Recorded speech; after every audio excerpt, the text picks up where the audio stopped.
So let us derive the relation between orbital angular momentum and the orbital quantum number.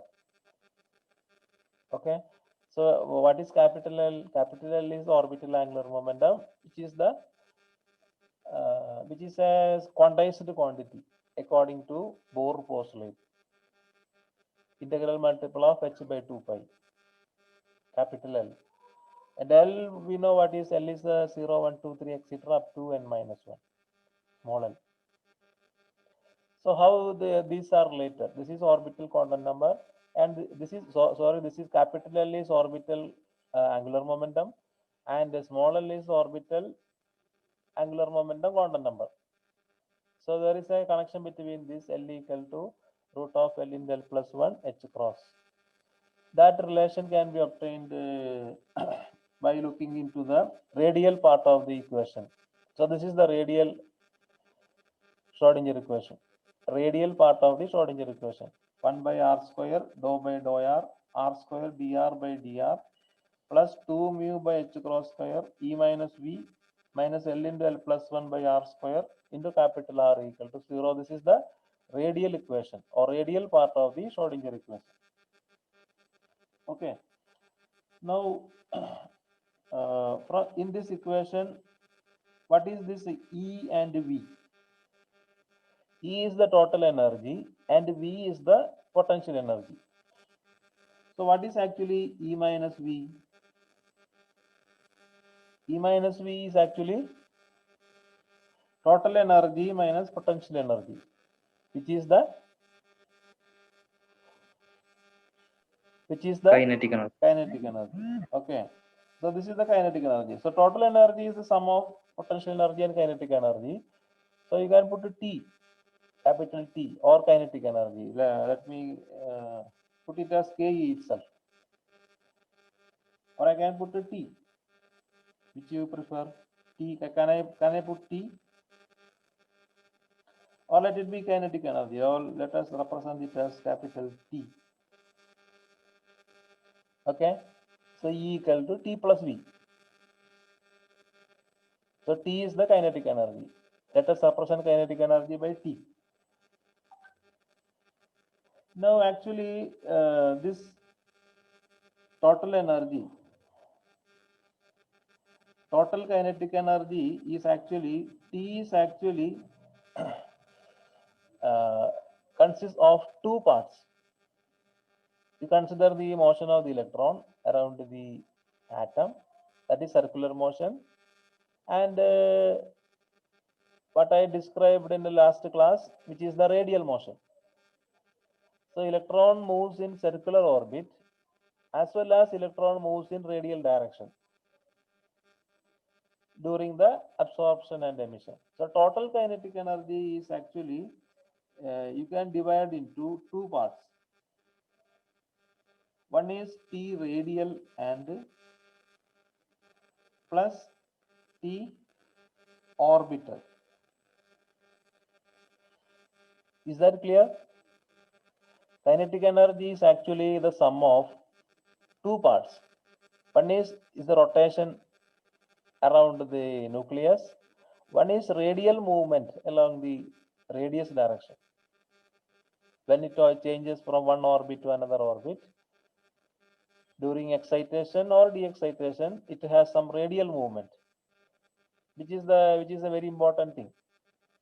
What I said in the last class, the atom tries to communicate with us. Atom gives out its characteristics by the radial motion, not through the orbital motion. So kinetic energy is actually consists of two parts, T radial plus T orbital. So in this expression, this is actually T, kinetic energy, but T consists of two parts. So let me write this as 1 by r square. Substitute that here for E minus V. So 1 by r square d by dr of r square dr by dr plus 2 mu by h cross square, then E minus V. Okay. Then E minus V actually I can write it as T radial plus T orbital. Okay, T radial plus T orbital. Is that clear? E minus V is actually T, but T consists of two parts, T radial plus T orbital, minus L into L plus 1 by R square into capital R equal to 0. Okay. Now, this is a radial part of the Schrodinger equation. Therefore, this should consist only the radial things. Actually, this T orbital should vanish. This should not be here, because this is actually something connected with theta and phi. This is the radial motion.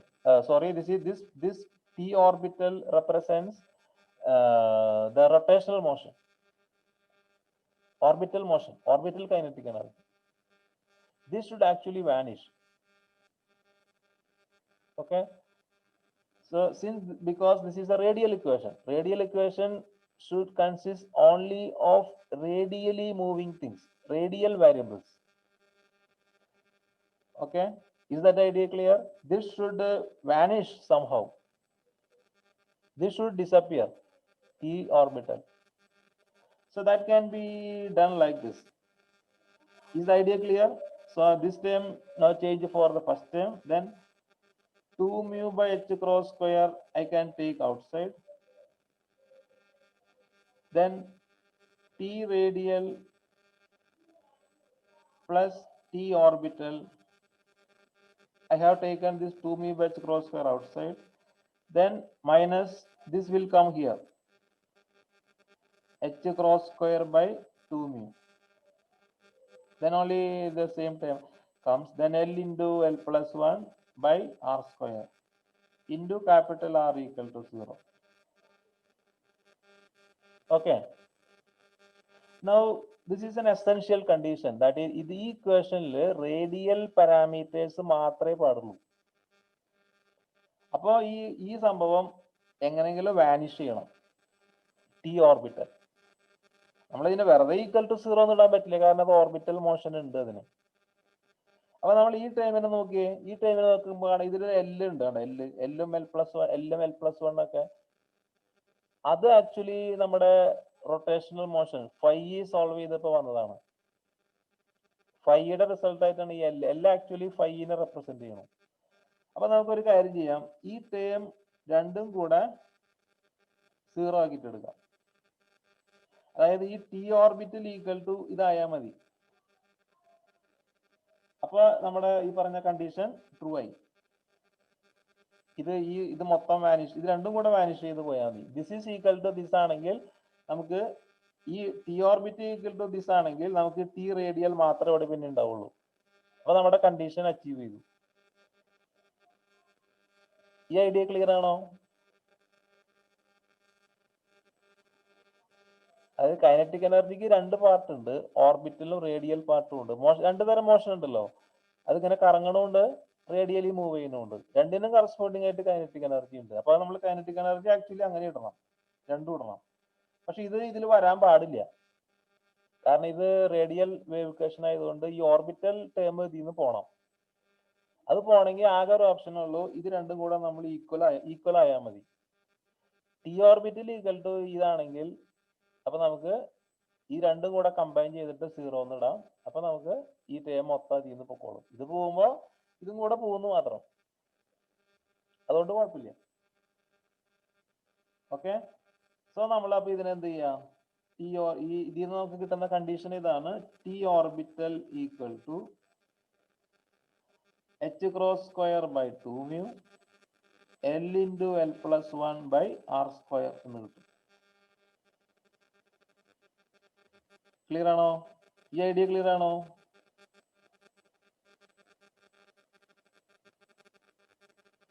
ഇത് clear ആണോ? അതർസ് clear ആണ് sir. അപ്പൊ ഇത് ഈ കണ്ടീഷനിൽ നിന്നാണ് നമുക്ക് നമ്മുടെ നേരത്തെ പറഞ്ഞ ഇക്വേഷൻ കിട്ടുക, റിലേഷൻ കിട്ടുക. ഇനി ടി ഓർബിറ്റിന് പകരം നമുക്ക് എന്ത് എഴുതാം? ഓർബിറ്റൽ കൈനറ്റിക് എനർജി നമുക്ക് എങ്ങനെ എഴുതാം? ഇങ്ങനെ എഴുതാം. ഹാഫ് ഓർബിറ്റൽ കൈനറ്റിക് എനർജി എങ്ങനെ എഴുതാം? ടി ഓർബിറ്റലിന് പകരം നമുക്ക് ഹാഫ് എം വി സ്ക്വയർ എന്നുള്ള ഫോം എഴുതാം. പക്ഷെ അങ്ങനെ എഴുതുമ്പോൾ നമ്മുടെ മാസ് എന്ന് പറയുന്നത് റെഡ്യൂസ്ഡ് മാസ് ആണ്, മ്യൂ ആണ്. Half mu V square. V എന്ന് പറഞ്ഞാൽ എന്താണ്? വി ഓർബിറ്റൽ ആണ്. ഇങ്ങനെ എഴുതാം. ഈ ടി ഓർബിറ്റിന് പകരം നമുക്ക് ഇങ്ങനെ എഴുതാം, ഹാഫ് മ്യൂ വി സ്ക്വയർ എന്ന് എഴുതാം. Okay, so that is equal to, അത് നമുക്ക് ഇങ്ങനെ എഴുതാം, T orbital equal to half mu V square എന്ന് എഴുതാം.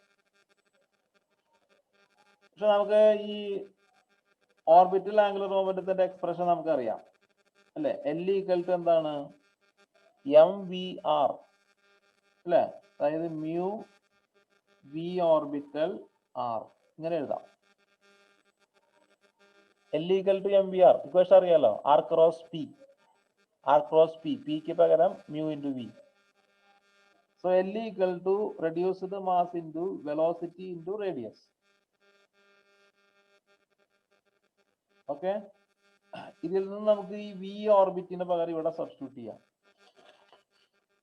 ഇതിൽ നിന്ന് വി ഓർബിറ്റ് എന്ത് വരും? So this implies V orbit equal to, അപ്പൊ നമുക്ക് എൽ വന്നു, നമ്മുടെ എക്സ്പ്രഷനിൽ എൽ വരും. അതാണ് ഇതിന്റെ മെച്ചം. വി ഓർബിറ്റ് ഈക്വൽ ടു എന്ത് എഴുതാം? നമുക്ക് L divided by mu R എന്ന് എഴുതാം. V orbit equal to L divided by mu R. അത് നമ്മൾ ഇവിടെ സബ്സ്റ്റിറ്റ്യൂട്ട് ചെയ്യാം. This is equal to, so T orbit equal to half mu into V orbit square. So നമുക്ക് എന്ത് എഴുതാം? L square divided by mu square R square എന്ന് എഴുതാം. അതിൽ ഒരു മ്യൂ വെട്ടിപ്പോവും, ബാക്കി എന്ത് വരും? So this is equal to L square divided by, ഒരു മ്യൂ വെട്ടിപ്പോയി കഴിഞ്ഞാൽ 2 മ്യൂ ആർ സ്ക്വയർ എന്ന് വരും. Okay, T orbit equal to. അപ്പൊ ഇനി നമ്മൾ ഈ ഇക്വേഷനും ഇതും കൂടെ ഇക്വേറ്റ് ചെയ്യാം. കാരണം ഇതും ടി ഓർബിറ്റിലാണ്, ഇതും ടി ഓർബിറ്റ് ആണ്. ഇത് രണ്ടും കൂടെ നമുക്ക് ഇക്വേറ്റ് ചെയ്യാം. ഇത് ടി ഓർബിറ്റിന്റെ എക്സ്പ്രഷൻ ആണ്, ഇതും ടി ഓർബിറ്റ്, ഓർബിറ്റൽ കൈനറ്റിക് എനർജിയുടെ എക്സ്പ്രഷൻ ആണ്, ഓർബിറ്റൽ കൈനറ്റിക് എനർജിയുടെ എക്സ്പ്രഷൻ ആണ്. ഇത് രണ്ടും കൂടെ നമുക്ക് ഇക്വേറ്റ് ചെയ്താൽ നമുക്ക് എല്ലും സ്മോൾ എല്ലും തമ്മിലുള്ള, ക്യാപിറ്റൽ എല്ലും സ്മോൾ എല്ലും തമ്മിലുള്ള റിലേഷൻ കിട്ടും. Okay, so I am going to equate this.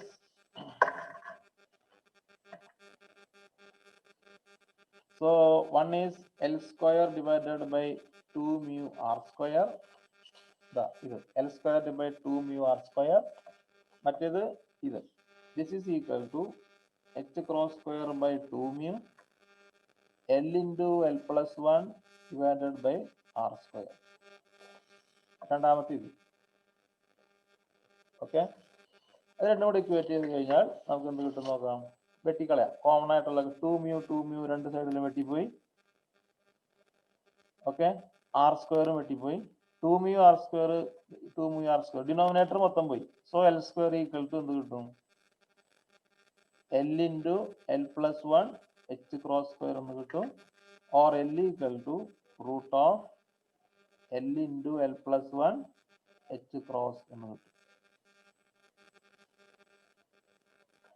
So ഇതാണ് ഇവർ തമ്മിലുള്ള റിലേഷൻ, ക്യാപിറ്റൽ എല്ലും സ്മോൾ എല്ലും തമ്മിലുള്ള റിലേഷൻ. എല്ലിന്റെ വാല്യൂ നമുക്ക് ഓൾറെഡി അറിയാം. Small L equal to 0, 1, 2, 3 etcetera up to n-1. Orbital angular momentum quantum നമ്പേഴ്സിന്റെ റേഞ്ച് ഇങ്ങനെയാണ്. ഓക്കെ,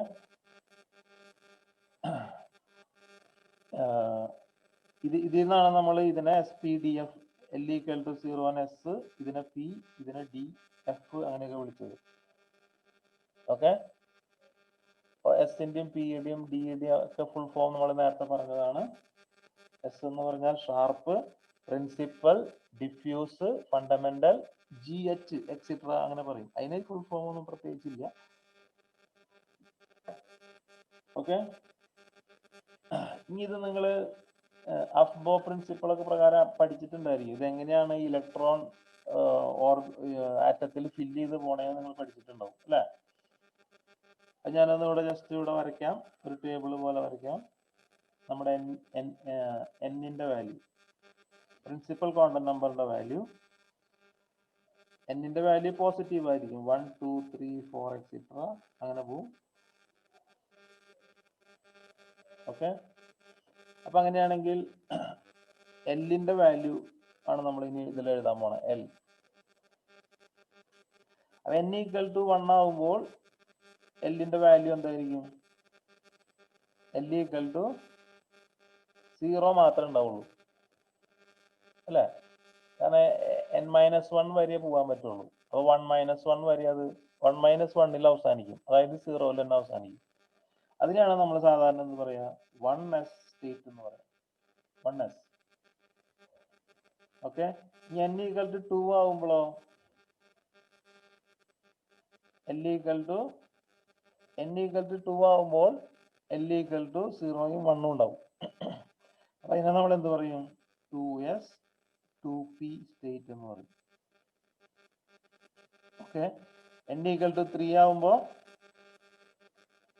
l ഈക്വൽ ടു 2 വരെ പോകും. അപ്പൊ നമ്മൾ എന്ത് പറയും? 3s 3p 3d അങ്ങനെ പറയും, 3d. അതുപോലെ n ഈക്വൽ ടു 4 ആവുമ്പോൾ l ഈക്വൽ ടു 3 വരെ പോകും. അപ്പൊ 4 സ്റ്റേറ്റ് ഉണ്ടാവും. അതിനെ നമ്മൾ 4s 4p 4d 4f അങ്ങനെ പറയും, എക്സെട്ര എക്സെട്ര. ഇതിനെ നിങ്ങൾ അഫ്ബോ പ്രിൻസിപ്പിൾ ഒക്കെ പഠിച്ചിട്ടുണ്ടായിരിക്കും അല്ലെ, എങ്ങനെയാ ഫില്ല് ചെയ്യാന്ന്. ആദ്യം 1s, പിന്നെ 2s 2p, പിന്നെ 3s, പിന്നെ 3p കഴിഞ്ഞാൽ പിന്നെ ഏതാ ഫില്ല് ചെയ്യാ? 3p കഴിഞ്ഞാൽ 3d ആണോ ഫില്ല് ചെയ്യാ, 4s ആണോ ഫില്ല് ചെയ്യാ?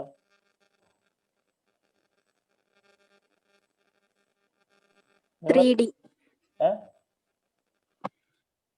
3D. 3p കഴിഞ്ഞാൽ 3d അല്ല ഫില്ല് ചെയ്യാ, 4s അല്ല ഫില്ല് ചെയ്യാ. അഫ്ബോ പ്രിൻസിപ്പിൾ പഠിച്ചിട്ടില്ലേ? അതെ സർ, സ്റ്റേബിൾ ആവുന്നതിനനുസരിച്ച്. അതന്നെ. അതായത് ലോവർ എനർജി ലെവൽസ് ആണ് ആദ്യം ഫില്ല് ചെയ്ത് പോവുക. അപ്പൊ ഇത് മൂന്നാമത്തെ എല്ലാം സ്റ്റേറ്റും ഫില്ല് ചെയ്തിട്ടല്ല നാലാമത്തെ സ്റ്റേറ്റുകൾ ഫില്ല് ചെയ്ത് തുടങ്ങാം കേട്ടോ. 3p കഴിഞ്ഞാൽ 4s, ഇങ്ങനെയാണ് ഇതിങ്ങനെ ഫില്ല് ചെയ്ത് ഇങ്ങനെ പോവുക. ഒരു അഫ്ബോ പ്രിൻസിപ്പിൾ പഠിച്ചിട്ടില്ലേ? ഹൺസ് റൂൾ എന്നൊക്കെ പറഞ്ഞ അതല്ലേ? അപ്പൊ അതൊക്കെയാണ് ഈ ഇലക്ട്രോൺ ഷെല്ലുകൾ എങ്ങനെ ഫില്ല് ചെയ്ത് ഓർഡറിലാണ്. ഒരു ഇലക്ട്രോൺ വന്നു കഴിഞ്ഞാൽ ആറ്റത്തിന്റെ സ്ട്രക്ചർ അതുപോലെ ഇരിക്കും. ആറ്റത്തിന്റെ ഉള്ള ഇലക്ട്രോണിന്റെ സ്ട്രക്ചർ ഏത് ഓർബിറ്റൽസ് ആണ് ഫില്ല് ചെയ്യുക എന്നുള്ളത് ഇതിന്റെ എനർജി ലെവൽസിന്റെ സ്റ്റേബിൾ ആവുന്ന കണ്ടീഷൻ തന്നെ. അതായത് സ്റ്റേബിൾ ആവണമെങ്കിൽ ലോവർ സ്റ്റേറ്റിലായിരിക്കണം ആറ്റംസ് ഒക്കെ. എനർജി ഇലക്ട്രോൺ ലോവർ സ്റ്റേറ്റിൽ വരുമ്പോഴാണ് ആറ്റംസ് സ്റ്റേബിൾ ആവുള്ളൂ. എക്സൈറ്റഡ് സ്റ്റേറ്റിൽ ഇരുന്ന് കഴിഞ്ഞാൽ അത് സ്റ്റേബിൾ അല്ല, അൺസ്റ്റേബിൾ ആയിരിക്കും. ഓക്കെ. ഇനി നമുക്ക് ഇതുപോലെ, ഇതിപ്പോ നമുക്കറിയാം ഈ എല്ലിന്റെ ആംഗുലർ മൊമെന്റം ക്വാണ്ടൈസ്ഡ് ആണെന്ന് അറിയാം. അപ്പൊ ക്വാണ്ടൈസ്ഡ് ആംഗുലർ മൊമെന്റം നമുക്കറിയാം എല്ലാം ഒരു വെക്ടർ ക്വാണ്ടിറ്റി ആണ്. അതിന് മാഗ്നിറ്റ്യൂഡും ഡയറക്ഷനും ഉണ്ട്. എല്ലിന് മാഗ്നിറ്റ്യൂഡും ഡയറക്ഷനും ഉണ്ട്. ഇത് കാണിക്കുന്നത് ഇതിന്റെ മാഗ്നിറ്റ്യൂഡ് ആണ്, എല്ലിന്റെ മാഗ്നിറ്റ്യൂഡ്. ഓക്കെ. ക്യാപിറ്റൽ എല്ലിന്റെ മാഗ്നിറ്റ്യൂഡ് ക്വാണ്ടൈസ്ഡ് ആയതാണ് ഈ എക്സ്പ്രഷൻ കാണിക്കുന്നത്. അതായത് relation between capital L and small L. ഇനി ഇതിന്റെ ഡയറക്ഷൻ കൂടെ ക്വാണ്ടൈസ്ഡ് ആയിരിക്കും. അതെങ്ങനെയാ നോക്കാം നമുക്ക്. എങ്ങനെയാ ആ റിലേഷൻ നമുക്ക് എങ്ങനെ കിട്ടാൻ നോക്കാം. ആംഗുലർ മൊമെന്റത്തിന്റെ ഡയറക്ഷനും ക്വാണ്ടൈസ്ഡ് ആയിരിക്കും. അപ്പൊ അത് കിട്ടാൻ വേണ്ടിയിട്ട് നമ്മൾ റിലേഷൻ ബിറ്റ്വീൻ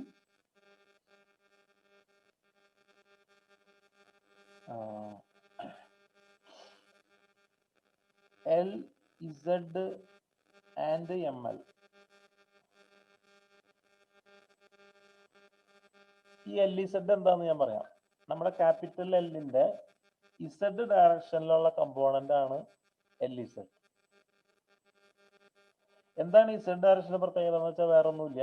നമ്മൾ നോർമലി നമ്മളിനി ഈ ആറ്റത്തിന് നമ്മൾ ഒരു മാഗ്നറ്റിക് ഫീൽഡ് അപ്ലൈ ചെയ്യുകയാണെങ്കിൽ അത് ഇസഡ് ഡയറക്ഷനിലായിരിക്കും നമ്മൾ അപ്ലൈ ചെയ്യുക. അങ്ങനെ നിർബന്ധമൊന്നുമില്ല, നിങ്ങൾക്ക് വേണമെങ്കിൽ എക്സോ വൈ ഡയറക്ഷനിലൊക്കെ അപ്ലൈ ചെയ്യാം. പക്ഷെ നോർമലി നമ്മുടെ സ്പെറിക്കൽ പോളാർ കോർഡിനേറ്റിന്റെ ആ ഒരു സിമെട്രി ഒക്കെ കിട്ടണമെങ്കിൽ, അതനുസരിച്ച് നമുക്ക് ഇക്വേഷൻ ഒക്കെ ഏറ്റവും സിമ്പിൾ ആയിട്ട് എഴുതണമെങ്കിൽ ഇസഡ് ഡയറക്ഷനിൽ നമ്മൾ മാഗ്നറ്റിക് ഫീൽഡ് അപ്ലൈ ചെയ്യായിരിക്കും നമുക്ക് ഏറ്റവും ഈസിയർ. കാരണം നമുക്കറിയാം ഇസഡ് സ്പെറിക്കൽ പോളാർ കോർഡിനേറ്റിൽ നമുക്കറിയാം Z equal to R cos theta. അതാണ് ഏറ്റവും സിമ്പിൾ ഇക്വേഷൻ അല്ലെ. അപ്പൊ എൽ ഇസഡ്, അതുകൊണ്ടാണ് എൽ ഇസഡ് പറയുന്നത്. അല്ലാണ്ട് ഇപ്പൊ എൽ എക്സ് ആയിക്കൂടെ എൽ വൈ ആയിക്കൂടെ എന്ന് വെച്ചാൽ ആവാം, കുഴപ്പമൊന്നുമില്ല. പക്ഷെ നോർമലി നമ്മൾ ഇസഡ് ഡയറക്ഷനിലായിരിക്കും മാഗ്നറ്റിക് ഫീൽഡ് അപ്ലൈ ചെയ്യുക. അതാണ് നമ്മുടെ ഒരു സ്റ്റാൻഡേർഡ് റെഫറൻസ് ഡയറക്ഷൻ. അതായത് നമ്മുടെ എല്ലാവരും ലോകത്തിലെ സമ്മതിച്ചിട്ടുള്ളതാണ്. ഇപ്പം മറ്റോ എക്സിലും വൈയിലും അപ്ലൈ ചെയ്ത് കഴിഞ്ഞാൽ കുഴപ്പമുണ്ടാന്ന് വെച്ചാൽ കുഴപ്പമൊന്നുമില്ല. പക്ഷെ നോർമലി നമ്മൾ ഇസഡ് ഡയറക്ഷൻ ആണ് നമ്മുടെ റെഫറൻസ് ഡയറക്ഷൻ ആയിട്ട് എടുക്കുക. ഓക്കെ, അപ്പൊ ഇത് രണ്ടും തമ്മിലുള്ള റിലേഷൻ നമുക്ക് നോക്കിക്കഴിഞ്ഞാൽ നമുക്ക് അതിൽ നിന്ന് നമുക്ക് ഈ ഡയറക്ഷന് കൂടെ ക്വാണ്ടൈസ്ഡ് ആയിരിക്കുന്നത് എങ്ങനെയാണെന്ന് മനസ്സിലാവും. അപ്പൊ ആംഗുലർ മൊമെന്റം ക്വാണ്ടൈസ്ഡ് എന്ന് പറഞ്ഞാൽ both magnitude and direction quantised ആണ്. Okay, so L is a vector quantity having both magnitude and direction. Magnitude quantised ആയിരിക്കും നമ്മൾ ഓൾറെഡി കണ്ടു. ഇനി ഡയറക്ഷൻ എങ്ങനെ ക്വാണ്ടൈസ്ഡ് ആയിരിക്കുന്നത് നമുക്ക് നോക്കാം. ഓക്കെ, ഇതിനെയാണ് ശരിക്കും ആക്ച്വലി പറഞ്ഞാൽ സ്പേസ് ക്വാണ്ടൈസേഷൻ എന്ന് പറയാം. സോ എല്ലിന്റെ ഇതിന് മാഗ്നിറ്റ്യൂഡും ഉണ്ട് ഡയറക്ഷനും ഉണ്ട്.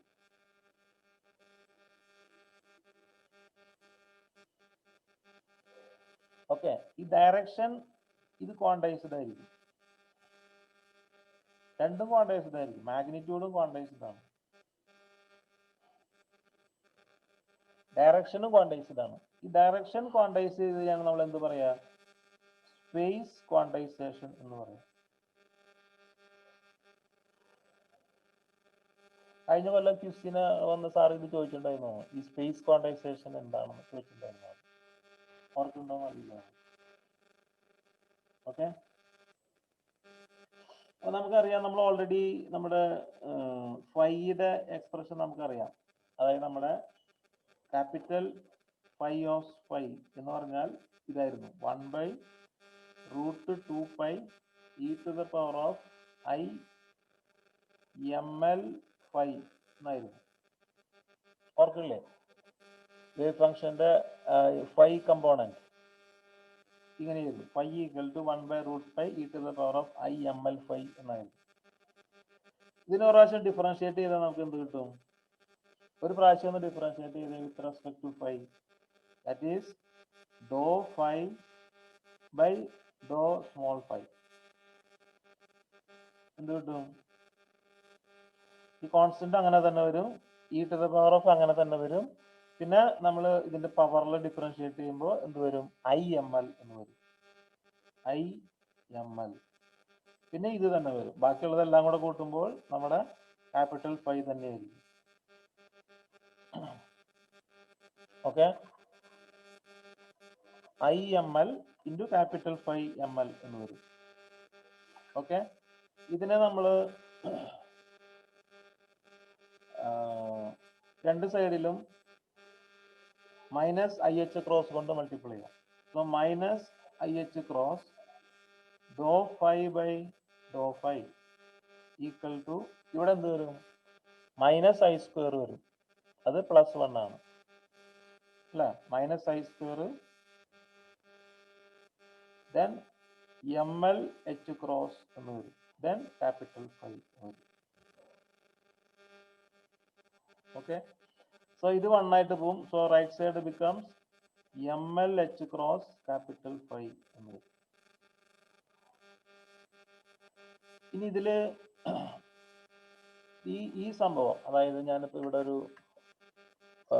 വട്ടം വരയ്ക്കാം. ഈ ലെഫ്റ്റ് സൈഡില് ഈ minus H cross doh by doh phi എന്ന് പറയുന്നത് ആക്ച്വലി അത് LZ ഓപ്പറേറ്റർ ആണ്. നിങ്ങൾ നമ്മുടെ ഒരു പോസ്റ്റ്ലേറ്റ് നമ്മൾ പഠിച്ചിട്ടുണ്ടായിരുന്നു അല്ലെ, എല്ലാ എന്താ പറയുക, ഡൈനാമിക്കൽ വേരിയബിൾസിനെ നമുക്ക് ഓപ്പറേറ്ററായിട്ട് റെപ്രസെന്റ് ചെയ്യാം. അങ്ങനെ നമ്മൾ എക്സിന് പകരം എക്സ് ഓപ്പറേറ്ററിന് പകരം എക്സ് എന്നും പി ഓപ്പറേറ്ററിന് പകരം minus I H cross doh by doh X എന്നും പഠിച്ചിട്ടുണ്ടായിരുന്നു. പി ഓപ്പറേറ്ററിന് പകരം minus I H cross doh by doh X എന്ന് പഠിച്ചിട്ടുണ്ടായിരുന്നു. ഈ minus I H cross doh by doh phi എന്ന് പറയുന്നത് ആക്ച്വലി എൽ ഇസഡ് ഓപ്പറേറ്റർ ആണ്. അത് ആക്ച്വലി നിങ്ങൾ ഇപ്പൊ പഠിക്കുന്നില്ല, പക്ഷെ നിങ്ങൾ അത് അങ്ങനെ മനസ്സിലാക്കി വെച്ചോളൂ. ഇതാണ് ഈ ഈ ഞാനിപ്പോ ഇങ്ങനെ വരച്ച ഈ കളറിൽ വരച്ച സംഭവമാണ് എൽ ഇസഡ് ഓപ്പറേറ്റർ. സോ നമുക്ക് ഈ ലെഫ്റ്റ് സൈഡിന് ഇങ്ങനെ എഴുതാം, L Z operator capital phi equal to MLH cross capital phi.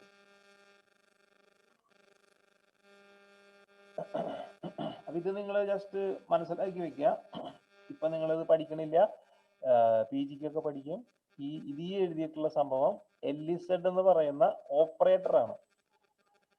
Okay, അതാണ് നമ്മൾ ഹാറ്റ് കൊടുത്ത് എഴുതിയിരിക്കുന്നത്. So you can write LZ acting on phi equal to MLH cross capital phi. So this is an eigenvalue equation. ഇതൊരു eigenvalue equation ആണ് അല്ലേ? അപ്പൊ നമുക്ക് ഇതിനെ വേണമെങ്കിൽ ഇങ്ങനെ എഴുതാം,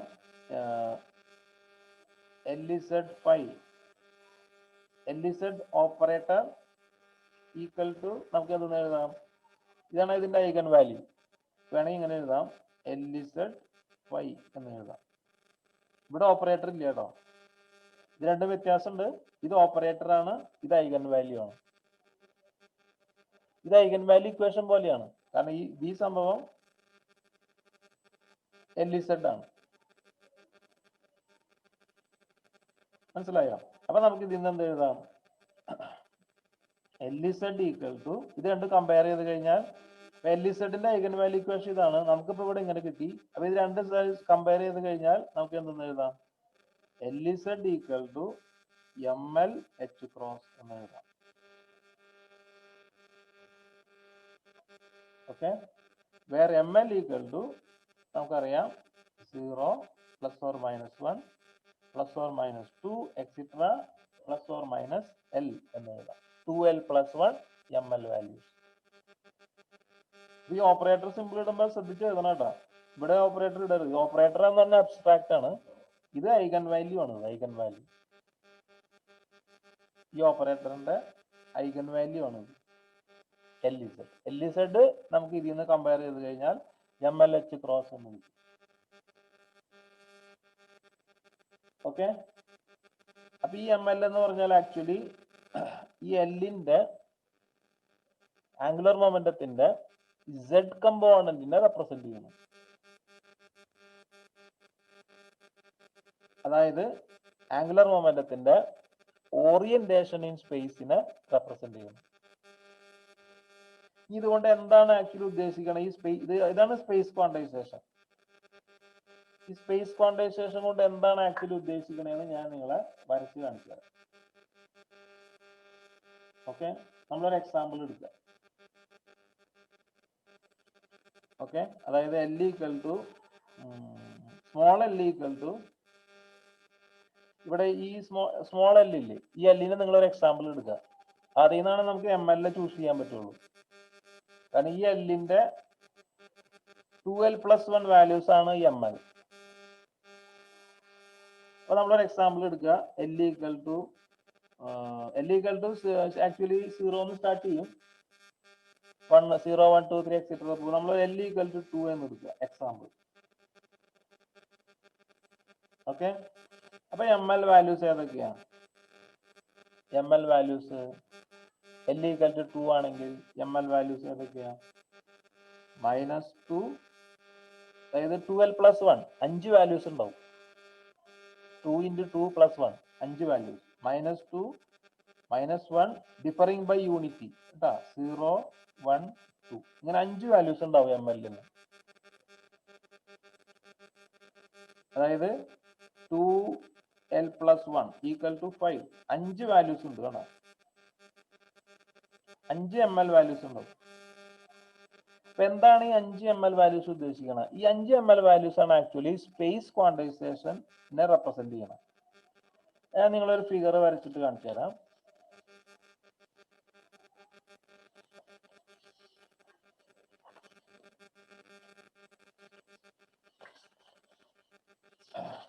അതിൽ നിന്നും ആ ഫിഗർ ഭയങ്കര ഇമ്പോർട്ടന്റ് ആണ് കേട്ടോ. ഇനി വരയ്ക്കാൻ പോകുന്ന ഫിഗർ ഭയങ്കര ഇമ്പോർട്ടന്റ് ആണ്, ശ്രദ്ധിക്കാം.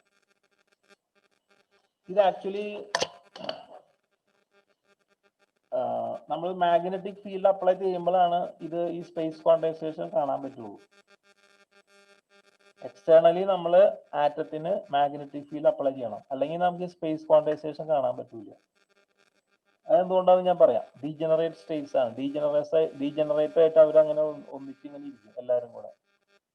നമ്മൾ എക്സ്റ്റേണൽ മാഗ്നറ്റിക് ഫീൽഡ് അപ്ലൈ ചെയ്യുമ്പോൾ മാത്രമാണ് ആറ്റം അതിന്റെ ഈ ML സ്റ്റേറ്റ്സ് അല്ലെങ്കിൽ 2l+1 സ്റ്റേറ്റ്സ് റിവീൽ ചെയ്യുള്ളൂ. ആറ്റത്തിന് കുറച്ച് സൂത്രമൊക്കെ ഉണ്ട്. നോർമലി ആറ്റം നമ്മളോട് ഇങ്ങനെ ഒരു റേഡിയൽ മോഷൻ ഇലക്ട്രോൺ നടത്തുമ്പോൾ ആറ്റം കമ്മ്യൂണിക്കേറ്റ് ചെയ്യും. പക്ഷെ വേറെ ചില കാര്യങ്ങൾ ആറ്റം ഒളിച്ചു വെക്കും. ആറ്റം ഒളിച്ചു വെക്കുന്ന കാര്യങ്ങളാണ് നമ്മൾ ആറ്റത്തിൽ നിന്ന് നമ്മൾ പുറത്തെടുക്കാൻ പോണത്. ആറ്റം ഒളിച്ചു വെക്കുന്ന കാര്യമാണ് ഈ സ്പേസ് ക്വാണ്ടൈസേഷൻ. അത് നമ്മൾ ആറ്റം ഒളിപ്പിച്ച് വെക്കത്തുള്ളൂ. അപ്പൊ നമ്മൾ എന്ത് ചെയ്യും? എക്സ്റ്റേണൽ മാഗ്നറ്റിക് ഫീൽഡ് അപ്ലൈ ചെയ്യുമ്പോൾ ഉടനെ ആറ്റം അതിന്റെ സ്പേസ് ക്വാണ്ടൈസേഷൻ നമുക്ക് കാണിച്ചു തരും. മനസ്സിലായില്ലേ? സോ L=2 ആണെങ്കിൽ ക്യാപിറ്റൽ Lന്റെ വാല്യൂ എത്രയായിരിക്കും? √L×L+1 H ക്രോസ് ആയിരിക്കും. എന്ന് വെച്ചാൽ എത്രയാണ്? 2 × 2+1. അപ്പൊ എത്രയായി? 2 × 3 എത്രയായി? √6 H ക്രോസ് എന്നായി. ശരിയല്ലേ? ഇത് ഏകദേശം എത്ര വരും? √6 എന്ന് പറഞ്ഞു കഴിഞ്ഞാൽ 2.5 എടുത്താൽ എത്ര വരും? 2.5 വരില്ല അല്ല, 2.4 എത്രയെങ്കിലും വരും അല്ലെ? H ക്രോസ് എന്ന് വരും. 2.4 ഡെസിമൽ എത്രയെങ്കിലും വരും H ക്രോസ്. ശരിയല്ലേ? 2.5 എടുത്തു കഴിഞ്ഞാൽ 6.25 വരും. അപ്പൊ 2.4 എത്രയെങ്കിലും വരും. ഇതാണ് Lന്റെ വാല്യൂ. ഓക്കെ, MLന്റെ വാല്യൂ നമ്മൾ എഴുതി. ഇനി നമ്മൾ ഈ സ്പേസ് ക്വാണ്ടൈസേഷൻ മനസ്സിലാക്കാനായിട്ട് നമ്മൾ ഇത് ഒരു ഡയറക്ഷൻ നമ്മൾ വരയ്ക്കണം. Z ഡയറക്ഷൻ വരയ്ക്കും. ഇതാണ് നമ്മുടെ Z ഡയറക്ഷൻ. ഓക്കെ, ഇനി നമ്മൾ എക്സ്റ്റേണൽ ഫീൽഡ് ഒന്ന് അപ്ലൈ ചെയ്തിട്ടില്ലെങ്കിൽ ഈ 5 സ്റ്റേറ്റ്സും ഇങ്ങനെ ഒന്നും അറിയാത്ത പോലെ ഇവിടെ ഇങ്ങനെ കിടക്കും. 5 സ്റ്റേറ്റ്സും ഇവിടെ കിടക്കും. ഇതിന് ഡയറക്ഷൻ ആയിട്ട് കിടക്കും. ഓക്കെ, ആ പറഞ്ഞോ. സ്ക്രീൻ സ്റ്റക്കായി.